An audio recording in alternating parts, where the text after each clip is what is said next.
മിക്കവാറും നമ്മുടെയൊക്കെ വീടുകളിലുള്ള ഒരു വെജിറ്റബിളാണ് കോവയ്ക്ക. ആ കോവയ്ക്ക കൊണ്ട് നമ്മൾ പല കറികൾ ഉണ്ടാക്കുമെങ്കിലും അതീവ രുചികരമായ ഒരു അവിയൽ ഇന്നുണ്ടാക്കാം. ഒന്ന് നന്നായിട്ട് മിക്സ് ചെയ്യാം. അവിയലിൻ്റെയൊക്കെ വെന്ത മണമൊക്കെ വരുന്ന വെളിച്ചെണ്ണയും കറിവേപ്പിലയൊക്കെ ചേർന്നപ്പോഴുള്ള മണം. ഇത് ചോറിൻ്റെ കൂടെ നല്ലൊരു കോമ്പിനേഷനാണ്. നിങ്ങൾ തീർച്ചയായും ഇങ്ങനെ ഉണ്ടാക്കിയിട്ടില്ലെങ്കിൽ ഒന്ന് ഉണ്ടാക്കി നോക്കണം.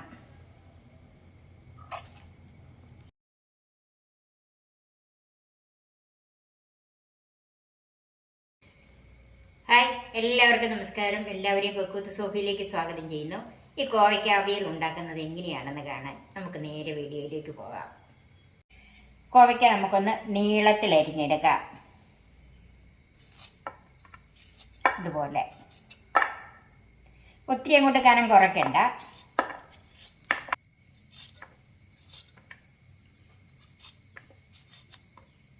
ഈ കോവയ്ക്ക അരിഞ്ഞതുപോലെ തന്നെ ഒരു ഉരുളക്കിഴങ്ങും കൂടെ നമുക്ക് നീളത്തിൽ അരിഞ്ഞു വെക്കാം.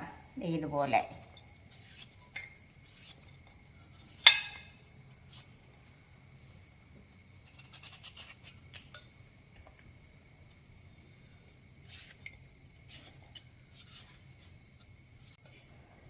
ഒരു പാൻ ചൂടായിട്ടുണ്ട്. അതിലേക്ക് കുറച്ച് വെളിച്ചെണ്ണ ഒഴിക്കാം.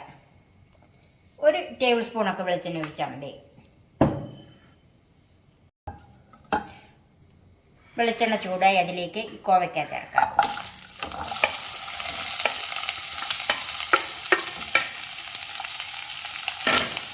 ഈ കോവയ്ക്ക വെളിച്ചെണ്ണയിൽ ഒരു 2 മിനിറ്റ് ഒന്ന് വഴറ്റിയെടുക്കണം.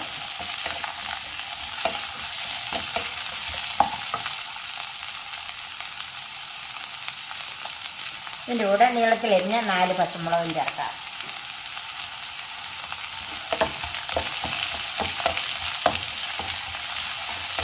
കോവയ്ക്ക 2 മിനിറ്റ് വെളിച്ചെണ്ണയിൽ ഒന്ന് വഴറ്റിയിട്ടുണ്ട്. അതിലേക്ക് ഒരു വലിയ ഉരുളക്കിഴങ്ങ് നീളത്തിലരിഞ്ഞതും ചേർക്കാം.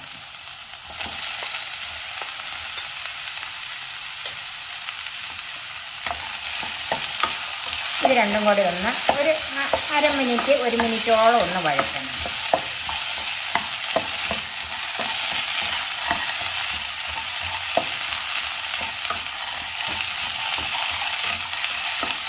ഇപ്പോൾ ഈ ഉരുളക്കിഴങ്ങും കോവയ്ക്കായും കൂടെ 1 മിനിറ്റ് ഒന്ന് വഴറ്റിയിട്ടുണ്ട്. അതിലേക്ക് ഒരു 3/4 കപ്പ് വെള്ളം ചേർക്കാം.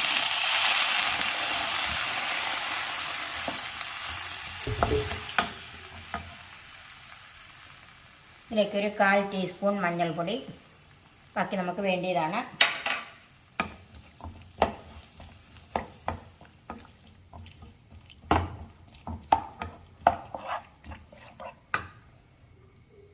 കാൽ ടീസ്പൂൺ മുളക് പൊടി, അതും ബാക്കിയും വേണ്ടിയതാണ്.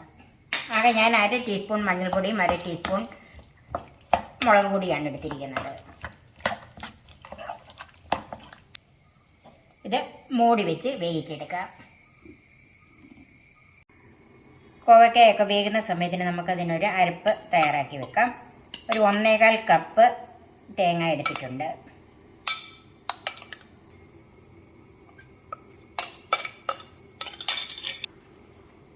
കാൽ ടീസ്പൂൺ ചെറിയ ജീരകം, ഒരു വെളുത്തുള്ളിയില്ലി, ബാക്കി വെച്ചിരിക്കുന്ന മുളക് പൊടി, മഞ്ഞൾപ്പൊടി, ഒരു 2 കറിവേപ്പില. ഇതെല്ലാം കൂടെ വെള്ളം ചേർക്കാതെ നന്നായിട്ടൊന്ന് ചതച്ചെടുക്കണം. അരപ്പ് ചതച്ച് വെച്ചിട്ടുണ്ട്. ഇത് നമുക്ക് മാറ്റി വെക്കാം. നമുക്കിതൊന്ന് നോക്കാം. അപ്പം വെജിറ്റബിൾസൊക്കെ നന്നായിട്ട് തിളച്ച് കയറിയിട്ടുണ്ട്. ഇനി ഇതിലേക്ക് ആവശ്യത്തിനുള്ള ഉപ്പ് ചേർക്കാം.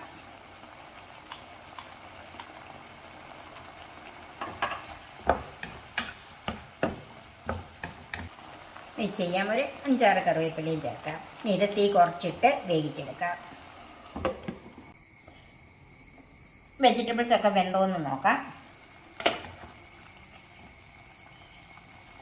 കോവയ്ക്കയൊക്കെ ഒരു 3/4 വേവ് കഴിഞ്ഞ്, ഉരുളക്കിഴങ്ങും അങ്ങനെ തന്നെ. ഇനി അതിലേക്ക് പുളിക്ക് ഞാൻ ഒരു ചെറിയ തക്കാളിപ്പഴമാണ് ചേർക്കുന്നത്. ഇതിന് തൈരോ വാളംപുളിയോ എന്ത് വേണമെങ്കിലും ചേർക്കാം. പക്ഷേ ഉരുളക്കിഴങ്ങിന് കോമ്പിനേഷൻ തക്കാളിപ്പഴം ആയതുകൊണ്ട് ഞാൻ ഇതിനകത്ത് തക്കാളിപ്പഴമാണ് പുളിക്ക് ചേർക്കുന്നത്.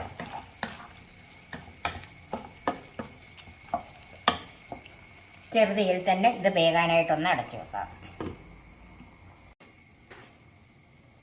കഷ്ണങ്ങളൊക്കെ വെന്തോന്ന് നോക്കാം. ഉരുളക്കിഴങ്ങും കോവയ്ക്കായും തക്കാളിപ്പഴവും ഒക്കെ നന്നായിട്ട് വെന്തിട്ടുണ്ട്.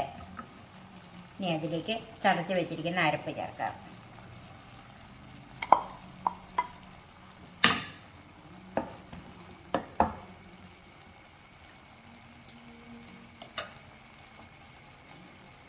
ഇതിലേക്ക് 4 ചുവന്നുള്ളി ചതച്ചതും 1 വെളുത്തുള്ളി ചതച്ചതും കൂടെ ചേർക്കാം. ഇനി അരപ്പിന് ഇപ്പോൾ ഒന്ന് ഇളക്കണ്ട, അരപ്പിന് നന്നായിട്ട് ആവി വരണം. ചെറുതീയിൽ തന്നെ നമുക്ക് അടച്ചു വെക്കാം. നമുക്കൊന്ന് നോക്കാം. ഈ അരപ്പൊക്കെ ചേർത്ത് കഴിഞ്ഞ് നന്നായിട്ട് ആവി കയറിയിട്ടുണ്ട്. ഇനി ഒന്ന് മിക്സ് ചെയ്യാം. ഈ ഉള്ളി ഒന്ന് ഒത്തിരി അങ്ങോട്ട് വെന്ത് പോകണ്ട, ആ പച്ചപ്പൊന്ന് മാറി കിട്ടിയാൽ മതി. അതിനാണ് ആവി കയറുമ്പോൾ മാത്രം ഇട്ടാൽ മതി. അങ്ങനെ ഇട്ട് കഴിഞ്ഞ് ചെറുതായിട്ടൊന്ന് ആവി കയറുക. നേരത്തിന് ആ ഉള്ളി ഒന്ന് ഉടഞ്ഞു വന്നോ, ഉടയുമല്ല, ഒന്ന് വെന്ത് കുറയും, അത്രയും മതി. അപ്പം നന്നായിട്ട് മിക്സ് ചെയ്തിട്ടുണ്ട്. ഇതിൻ്റെ ഉപ്പൊക്കെ ഒന്ന് നോക്കുക. ഉപ്പും പുളിയൊക്കെ ഉണ്ട്. ഇനി ഇതിലേക്ക് ഒരു 2 ടീസ്പൂൺ വെളിച്ചെണ്ണയും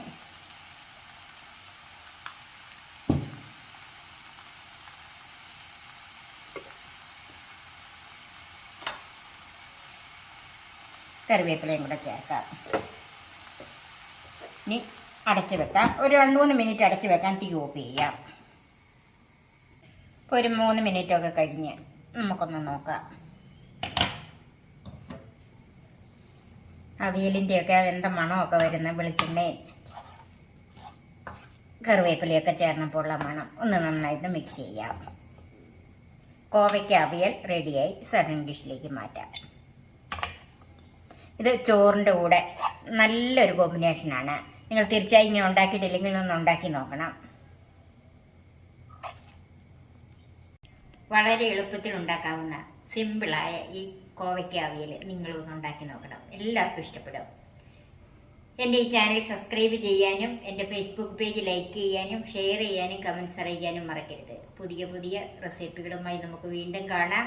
ഞാൻ സോഫി കുര്യാക്കോസ്.